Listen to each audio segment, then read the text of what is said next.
Rugby is a game of passion, speed and power. Playing rugby is a great experience and a great talking point with people, and yet when asked what you do, when you answer, all you get is a glazed look of confusion. Unlike football, in which somebody naturally understands the meaning of attacker, midfielder and defender, if you say to someone you play prop or lock or outside centre, all you're doing is telling them a random selection of letters. So what I plan to do is help explain each and every position you can play across the pitch in rugby union, from the battlefield of the front row all the way to the speed machines of the wing. You will learn what it takes to play each and every position, for things like training in diets to injury prevention and tricks of the trade. And this sorts the men from the boys. Pause, engage! And where they go again, massive scrum and picked up now by Morgan. He rolls, tries to get it down, but it is a penalty try, says Nigel Owens. England have their try, the forwards have their reward. Well, that's what they were going for. They didn't want a three-pointer or even an attempt at. They wanted... A rugby team comprises of 15 players, 8 forwards and 7 backs. The hooker wears the number 2 shirt and is part of the forwards. He is placed in the front row, right at the front of the scrum, in between the loose head and tight head prop. But what does a hooker do during the set pieces? So my job from a scrummaging perspective is that I'm in the middle of 2 props either side. When I play that position, I like to take control of the scrum, whether or not I'm the scrum or the pack leader or not. That's my domain, and I'll take full responsibility about what will happen there, just so that other players in the pack can hold one person accountable. So after engagement has been made, I'll work out I guess a relationship with my nine, with my scrum half. So when the ref allows the ball to come in, at the time of me starting, it was all about striking. So I obviously used to strike the ball back into various channels, 1, 2 or 3. One was obviously fairly easy to get to, and the other 2 took a little bit of work, especially with the second rows as well, where their feet were positioned. And then as the game went on and the scrum laws changed as well, we were pretty much able to hit on the engagement and basically walk over the ball. So again, it depended on the dominant pack on that set, and then obviously the rules have reversed back now, where it goes into more of a striking action for the hooker. Well, it's obvious. Line out time, all eyes are on me. I've got to hit my man in the line out, but that comes with understanding a whole lot of set calls, understanding the type of throw that I've got to use. It's a lonely place on the touchline when everyone's watching. And then obviously scrum time with the law change to hook the ball, and obviously the hooker is the kind of centre point of the scrum. He's probably the leader of the scrum. He's talking all the time. The whole scrum's kind of balanced on his right leg, so the engage, you control all that sort of thing. And then when the scrum is set, the halfback usually touches your hand with the ball, feeds the ball in, and you hook it back. Hence the name hooker. And then to throw the ball in. So once the ball's been kicked out of play, we receive the call from whoever the line out caller is. And my objective always, from minute 1 to minute 80 plus, was to put that ball at double top, was to hit it at the top of the jump every time. And that way I knew I could mark myself, and I guess my ability to be very accurate in that position. Some guys, through no fault of their own, throw the ball so that they catch it around chest height or head height. But I didn't. The way that I saw it was that if I was being competed against, or our lineup was being competed against, if the jump was at the top, the lift was at the top, and the throw was at the top, no one would get near us. The only way that ball would be lost was that if they read the line out and they went up side by side, and it then becomes a very hard contest to see who would win the ball. And again, that way you hold someone accountable. As a hooker, I had no control, or as hookers nowadays as well, they have no control how a lifter will lift and how a jumper will jump. Everything may be fresh in the first minute, and you'd expect that in the 80th minute. My second rows and back rowers always expected me to hit, double top. So I expected them to be able to jump properly as well. So, I had a great relationship with guys that I threw in. I respected them. It's a difficult job, and I think they, reciprocated that as well. Basically, the scrum, sort of take control of the scrum, and new rules is important. Get the strong hook back, and then the line out's basically just throwing the ball straight.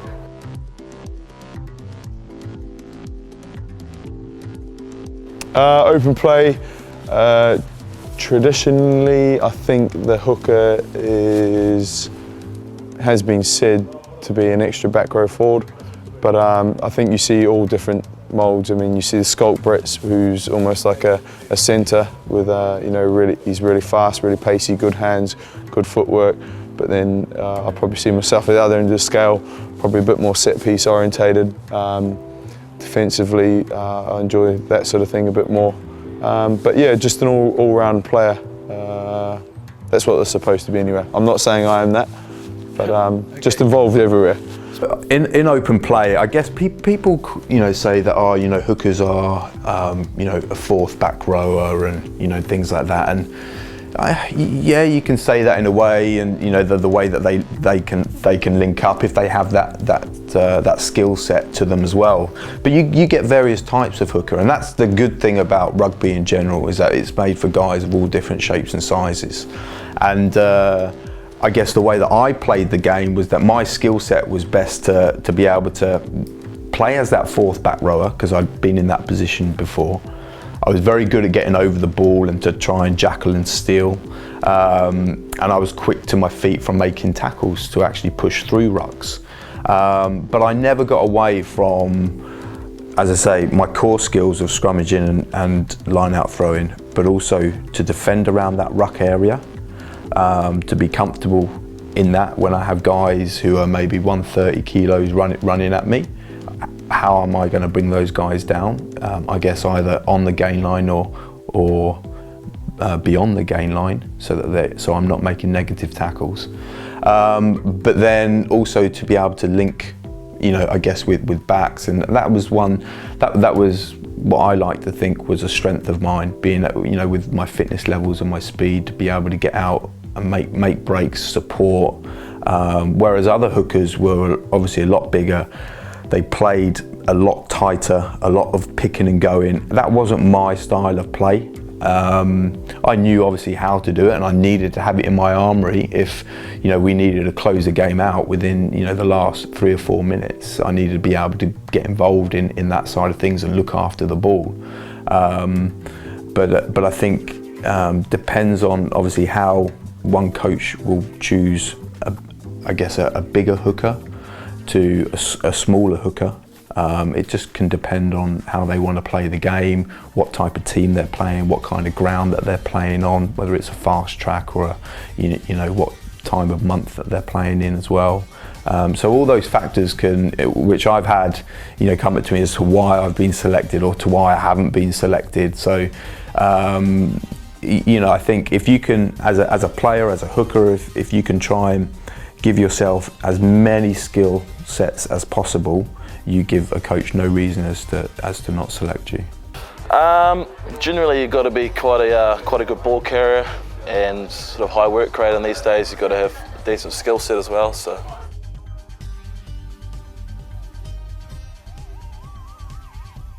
I don't know if I've thought about it a few times. It's quite weird, eh? Sort of. I don't know, it's a scrum time, you sort of got to get up for it and that kind of thing, and then line out, you just got to sort of take a deep breath and relax, so to not get too stressed, which sometimes I can get. I guess as I was growing up and developing physically, I struggled with power. I struggled being a power athlete. We trained for it, our conditioners trained us for it. We go through certain cycles, pre-season is kind of like the yucky part of it, but then we go through, strength, speed, strength, power, explosive power, all different cycles within the course of a season. And power, for me, was one that I struggled with, probably up maybe until, the last, 3 or 4 years. where I started to understand it a little bit more myself, but also I started to see changes occur with some of the exercises that I was doing. But I guess when you're on the field, when you have to throw in and when you have to scrummage, those moments before you actually have to do that skill, you've got to try and calm yourself down. I found that I had to take myself out of the game. I'm stood on the touch line. We may have had a defensive set for 90 seconds or 2 minutes before. I may have made 3 or 4 tackles in those 2 minutes. I may have got little knocks, but I then have a job to do to be able to throw the ball in exactly where it needs to go. So I then need to, I guess, with my technical skill, be able to calm myself down, and then obviously to execute. And the same can be said for scrummaging as well. Just before that massive force engagement of the 2 packs together, it's time to get your breathing right, collectively get together as a squad, or sorry, as a unit of 8, and really devise where you're going to go. Because if you've just had a defensive set for 2 minutes and you're on your try line, the last thing you want to do is let them give you a pushover try. So you've got to switch in, and you've got to have a mindset of going into every scrum as though it's the biggest scrum of the game. Yes, you can target certain aspects of it, and they show a lot of explosive power, off the mark on the actual engagement, and then it shows static strength to be able to push and hold, the 2 scrums together, and then actually one side will probably edge the other one out, because the other side is just, I wouldn't say the other side's appearing gaps in, I guess, their unit as a scrum.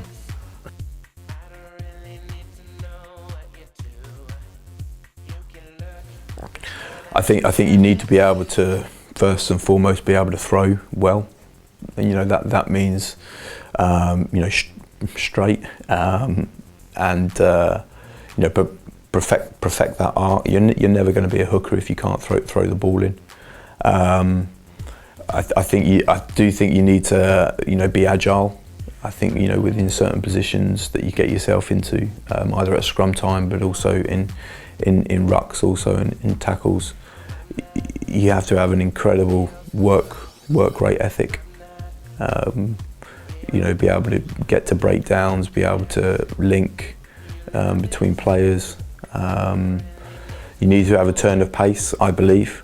And I would even say that as props also, because if you make a break, you need to, okay, granted you may not run the full length of the field, but you need to be able to really push through and accelerate so that other guys can then catch up and you can offload to them in support. So that, I think that goes across as a pretty much everyone in the side. But I think you just need to have a lot of endeavour, a lot of dedication, to the sport, because it is a position that requires a lot of external work in terms of mobility, flexibility through shoulders, a lot of throwing practice. I spent ages, when I was, learning the trade, with my throwing coach. I had a couple of throwing coaches, Simon Hartley from England and also James Wade at Sale, and it probably took me 8 or 9 years to be comfortable and confident that I could go off and do my own throwing drills myself, and actually understand if I missed a throw, why I missed the throw, but also understand, mentally about what I needed to do, where I could go to take, if I'd missed a couple of throws on the bounce, where I then needed to be to make the 3rd throw. Because as you say, like anything, like with goal kickers, if they miss 2 or 3 on the bounce, it can really go the wrong way, so to speak. So it's a matter of being able to take yourself out of that and then push yourself back in that. So, they're kind of, attributes that I would say would, make up a good hooker. I guess your sort of body shape, you've got to be sort of quite sort of squat, and then you've also got to have some skills to be able to throw the ball, I guess.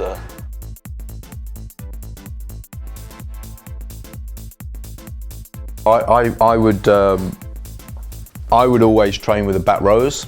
As I say, you know, fitness, conditioning was an important part of my game for me personally, but also, I guess, how I wanted to play the game. I wanted to be better than any opposition I come across, you know, against the hooker. So if he was going to beat me in a certain aspect, I knew that I could outrun him. I knew that I would just keep going and going and going. So I worked really hard on both my anaerobic and aerobic fitness. A lot of resistance training, you know, I did. And a lot of the time now, conditioners do put those hookers with the backs. With you know, the back rowers. Again, you know, similar kind of you know, scores in certain tests that you do. If you're there or thereabouts with the back rowers, then you know that your fitness levels are where they should be, in my opinion. And that's how I always conducted myself. I'd always, if we were doing you know, a fitness session and we weren't told to go and run with the back rows, I'd go and run with them anyway, because it gave me a marker. It gave me someone that I needed to chase down. And a lot of the time, those back rows, those sevens, are one of the fittest in the team. I can remember, you know, obviously recently, you know, Carl Kerwin, you know, who's obviously down at Welsh at the moment. Pre-season, I used to try and run him down all the time because he was one of the fittest in the squad. You know, so, you know, there was him. You know, when I was at Sale, there was obviously Magnus Lund, you know, who played seven as well, that, you know, could just run and run and run. You know, at Gloucester, you know, Andy Hazel was another guy who was, you know, took his conditioning to another level kind of thing. So I'd always try and pick off the guy that was the fittest and try and run with him and try and stick with him. And mentally, I'd have that personal battle in my head. So that never changed from when I was, you know, 18 to, you know, when I recently retired at 33. Yeah, pretty similar. Basically, same sort of props, but except you sort of add in a few line-out sessions a week and practicing your throwing game.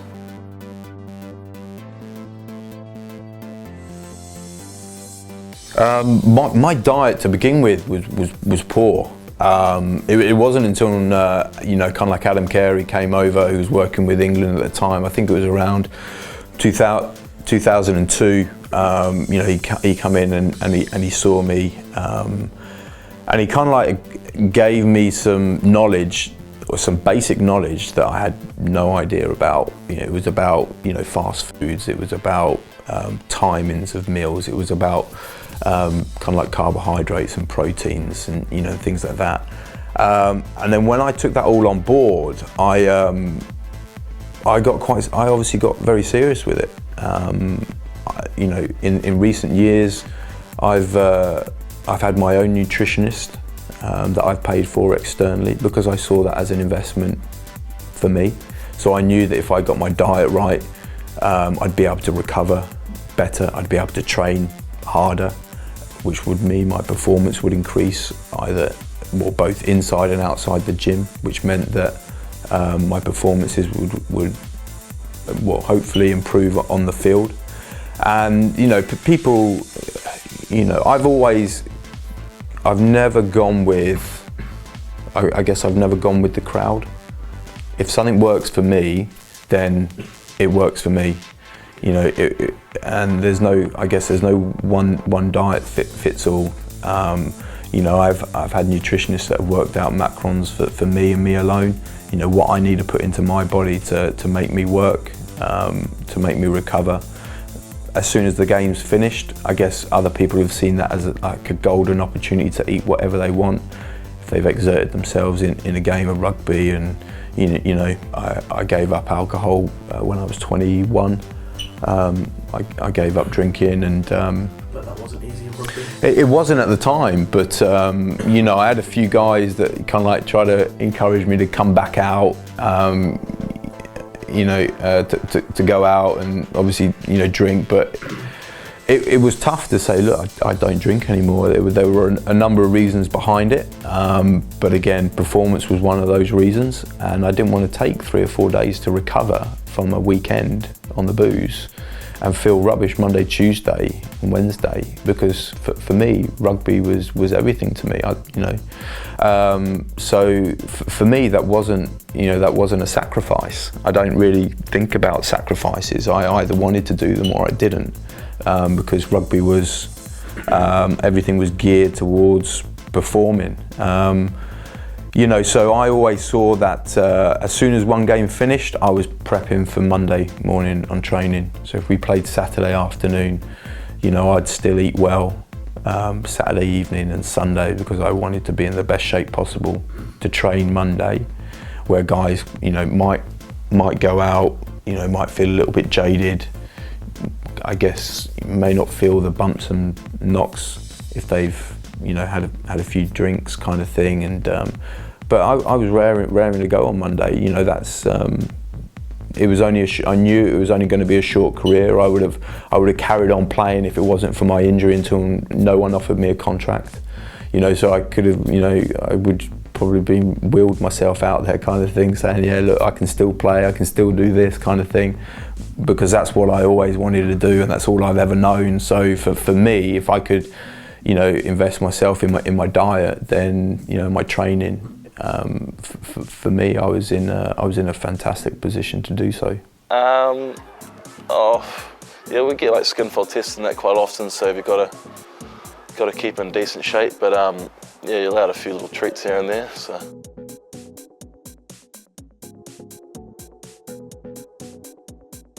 I'm not really sure. I never calorie count, if you know what I mean. If I would have a pretty good idea about how much protein I would need to eat, whether that be in a form of like chicken, fish, or a red meat. I've got a good idea. I'd have a portion of carbohydrates with that as well. Add in my fats, and then add in kind of like my salad or my veg on that as well. And I would eat pretty consistently every 3 hours, kind of thing. And a lot of the time I never ate, and this was, don't get me wrong, I wasn't always like that. I was probably like that for maybe the last 6-7 years of my career. I got into a really good regimented pattern. Some may say obsessive, but I just called it, for me it was normal. It's what worked for me, and I didn't have many soft tissue injuries, which for me was fantastic. So I could just get out there and train and play again. But guys, I knew that I'd probably be doing around about 2 training sessions a day, whether that be weights and a rugby or double rugby day, kind of thing. So I knew I needed to make sure that I had enough fuel go in as to what I was expending, kind of thing. But then we were monitored, and I monitored myself as well in terms of body fats, and once a month, once every other month, weight. We were measured, so we could really see if we were losing weight, why we were losing weight, were we hydrated enough, kind of like what had happened a couple of days ago, had we been unwell as well, which kind of like made our appetite suppress a little bit. So there are a lot of factors that the conditioning department took and involved themselves in with us as players, but also I had that interest as well, so I pretty much kept on top of that all along. How many calories? I don't know, probably 3,000 or 4,000 maybe. It did kind of. I guess I used to eat maybe 6 meals a day. Sometimes 5 if I really couldn't eat my 6th meal, and sometimes I would have to force that in. I guess for me as well, weight was an issue for me, so I struggled to put weight on and to keep it on. I guess because of the amount of training that I was doing, and I physically couldn't feel like I could eat any more than what I was actually eating, and I mean that in terms of the right type of food as well. Generally about 5 or 6 meals, yeah.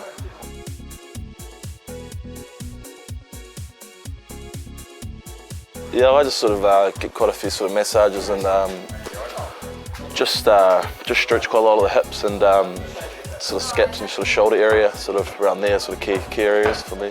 Yeah, I think to begin with, I think that the way that I guess the medical side and S&C side has developed over the years has just gone from strength to strength, really, in terms of numbers, in terms of investment that clubs have given those departments as well. And probably when was it? Maybe around about 2006, 2007 probably was the first time that I'd probably experienced some prehab exercises, so injury prevention, whether that be around shoulder girdle, shoulder stability, hip movements, knee stability as well. And then with the other couple of clubs that I've been at since Gloucester, so I was at Leeds, they ran a very good prevention program as well. They had a very couple of good physios, Lauren Devlin and also Steve Humphreys. They ran a very good program on prehab and mobility as well. Then that's kind of like with them where I started to understand a lot more about mobility through my conditioner at the time called John Noonan, and I still include that into my training now. And then when I go and train, athletes as well, that for me that is a massive part of them being able to get better. Otherwise you can be just so tight going into sessions, and I think you want to do as much as you can to obviously prevent injuries occurring, whether that be some injuries you just can't help, whether that be a collision injury or where your feet get stuck in the ground and your ACL goes, whether a scrum collapses and you damage your neck. Unfortunately, that's part and parcel of what rugby's all about, but it's certain positions that you could probably find yourself in if kind of like if a maul collapses, or if a tackle's made and you put on a big stretch through your arm, or so the flexibility and mobility, if you're jackling on the ball and someone tries to clean you out, but because you're in a very solid foundation and you've got really good hip mobility and really good back strength as well, then you're going to be saved from those type of soft tissue injuries. And so I think it's got its place in training, and I think that the more that S&C guys start to understand why we're doing it, can actually coach and not leave it all to the physios to deliver, because they've got a lot of work to do with the size of squads now as well. I think rather than actually I guess just delivering it, I think the more S&C coaches can understand why they're trying to activate certain things and why they're doing mobility, and actually going around checking the athletes as to why they're doing it and observing them all the time, then I think that side of I guess the performance will increase massively as well, and hopefully there'll be less injuries out on the field.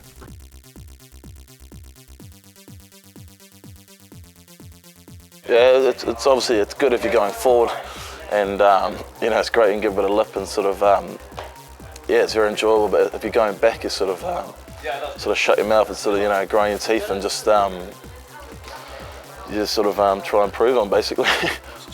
I used to get a lot of heat from tight heads. Again, I guess boring in, with tight heads, having an angle straight onto the hooker, and it did. It took me a while to actually understand and how to, combat.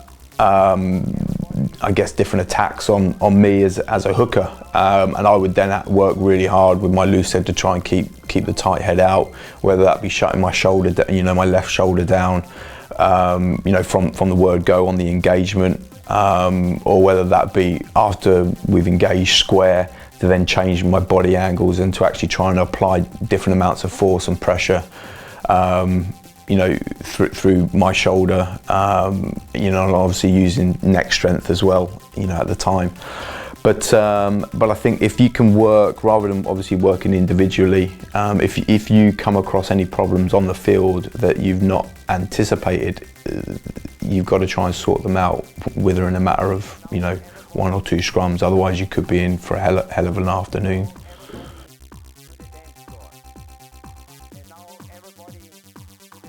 I can remember when I was involved with England, and Phil Keith Roach was in there as well with Sherry, and a few others. We just used to have, front row meetings. We used to go out for meals, just the front rows only, because I think, a lot of the time, at that, I guess early 2000s, back rows didn't really enjoy scrummaging.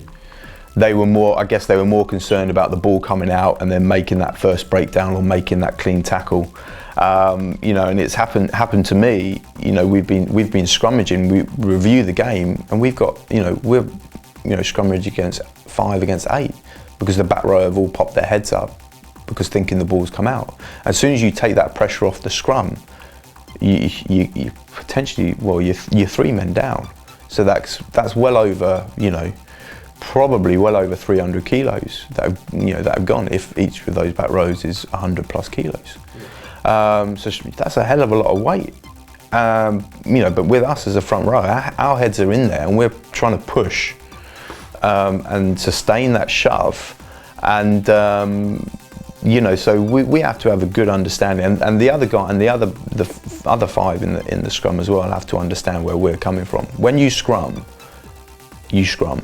It's the main priority. I've always said to, I guess as a player, but also when I've done some specific trainings, as a flanker, as a 7 especially, because I've played that position as well, I would trust my pace to get off, even if they've 9's picked up and gone.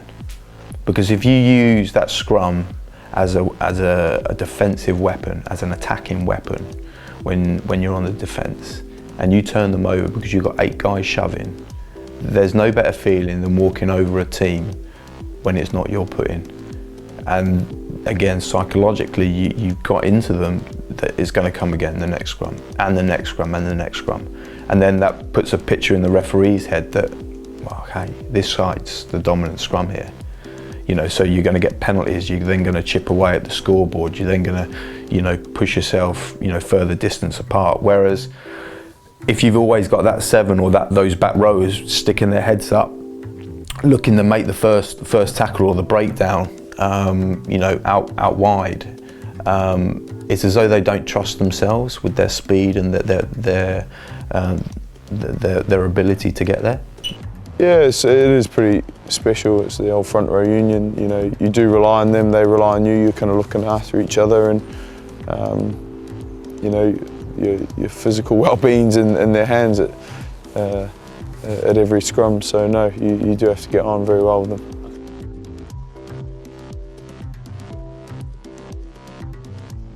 I don't know. Everyone's different, but I try to sort of relax and sort of, you've done your week's training and sort of you should be there, so I just try to relax as much as I can, and then sort of as you begin to warm up, I sort of like gradually build into it, just make sure.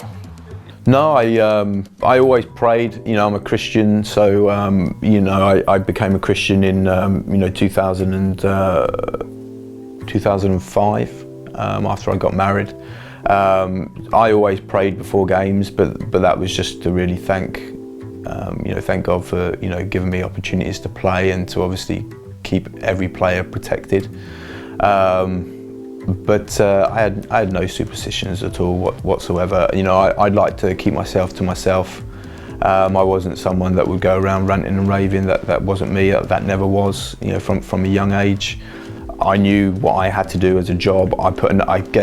I felt I put enough pressure on myself, and I got nervous enough not to have to try and push that onto other players as well. And I think everybody responds differently to either team talks or how people approach certain guys. But I think that's a good way to how you get to know your players in the team as well. Some players respond to being slapped. Other players respond by just having a quiet word with them.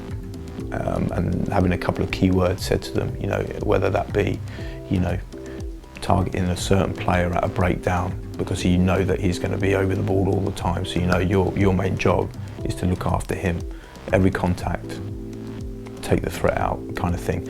And it's just those key things. So as I say, everyone's different, and I just like to keep myself to myself and sit down and focus on what I needed to do in the game.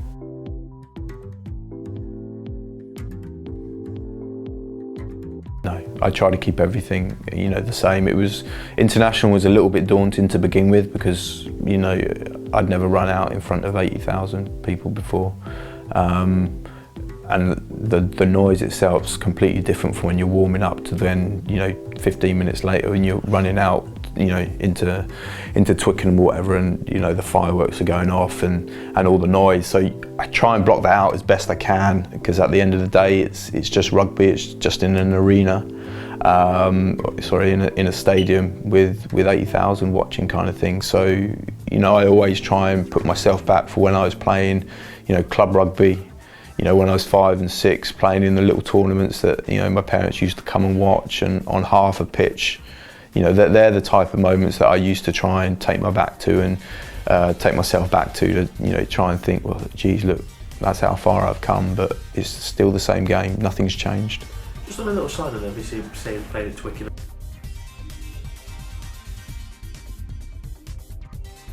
Yeah, that can be difficult, and I've had coaches say 2 or 3 different things to me. You know, before coaches used to say, well, just drop the scrum, drop it, get a reset.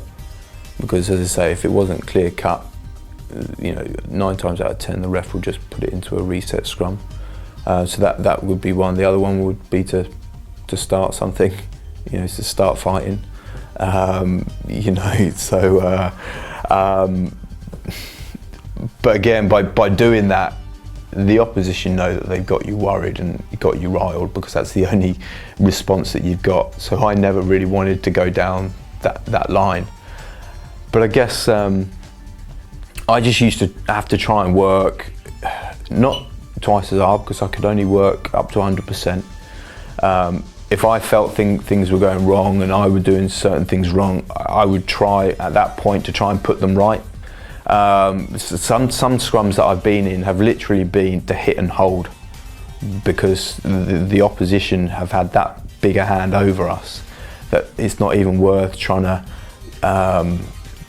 attack them in a way. It will be more of a, you know, a self-defense mechanism kind of thing, to hit and then to try and stop that onslaught of what's coming at you.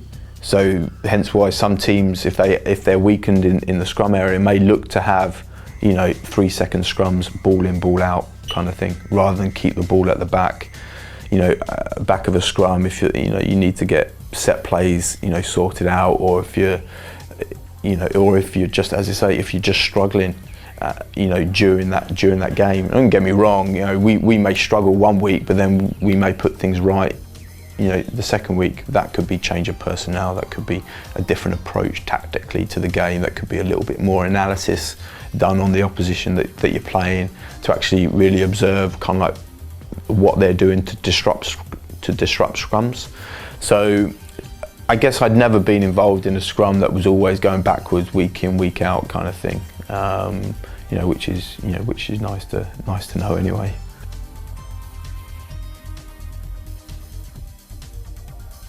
I think the reason they brought in the new rules was to get rid of resets, and I think that's worked. So the games, you know, there's not as much dead time resetting scrums.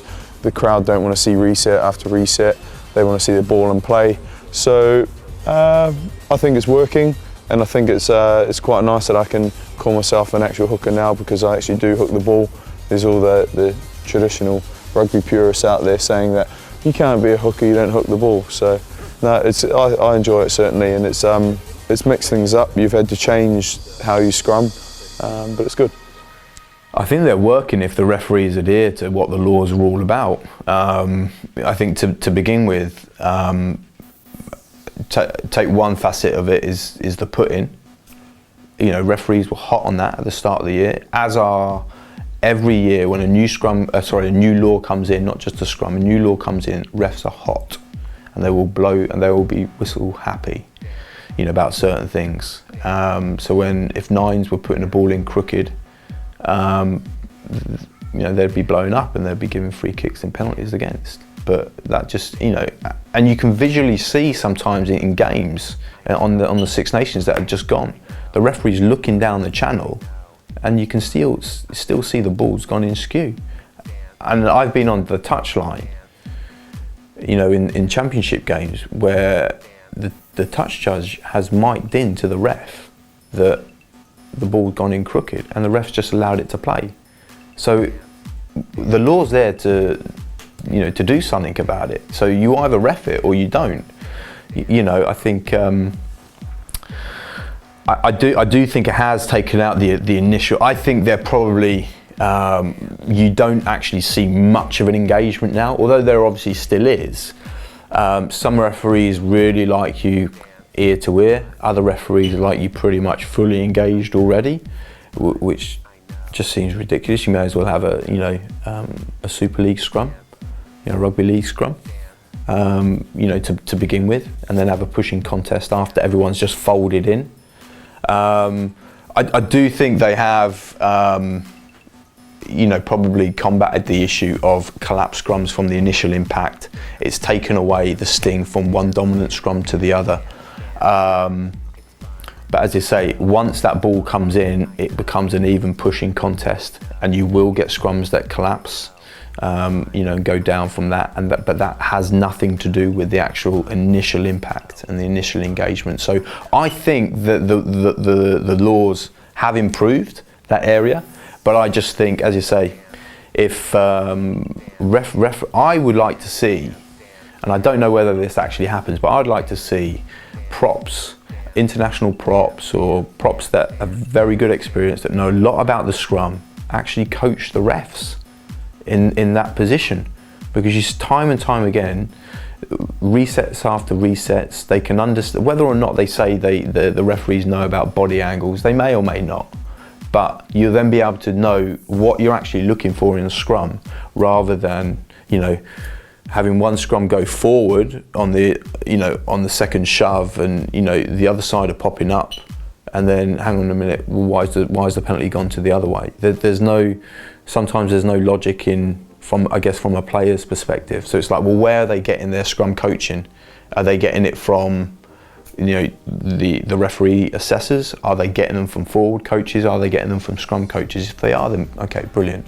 But if that's what I'd like to see, you know, occur more often, so they have a bigger picture of what to expect. To be honest, probably through the old laws, but Do you miss the impact of the old laws? yeah, I missed the impact, and sort of, I don't know, it just doesn't seem quite right. Still getting a lot of collapses and that, so.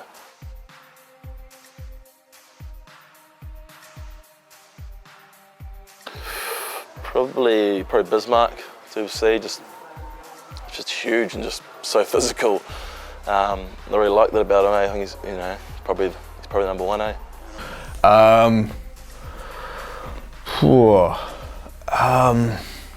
That's a tough one. I wasn't expecting that. I don't know. I think there's a lot of guys. I think there's a lot of hookers out there that are at the top of their game at the moment, that are playing exceptionally well.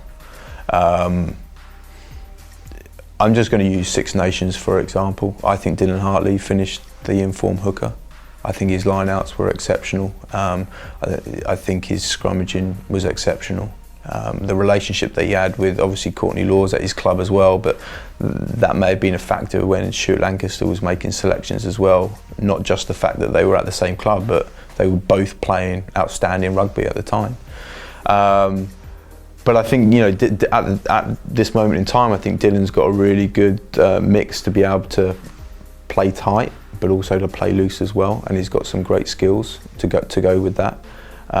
You look at Brits from Sarries. I think he's been a class act for years, a very, very consistent player. You know, outstanding skill set. You know, he's decent at throwing as well, and he's not the biggest hooker, but he's got a scrum unit around him that will complement him. So Saracen's scrum isn't, you know, doesn't go backwards very often. You know, so to put somebody in the middle that may be 98 kilos, he may even be heavier than that, I don't know, but to put, you know, someone like that in the middle. But then Jamie George has been playing well, you know, been given his opportunity at Sarries as well, and then, you know, he's been playing for the Saxons as well. So You know, I think at this moment in time, I think England have, you know, some great hookers, you know, coming through. Davey Ward has been around for a long time, and yet, you know, he's just ignited his career at Quins. You know, again, very similar type of player. You know, good around the park. He can hit a line out, which is what you want to do, and he's got that mongrel about him.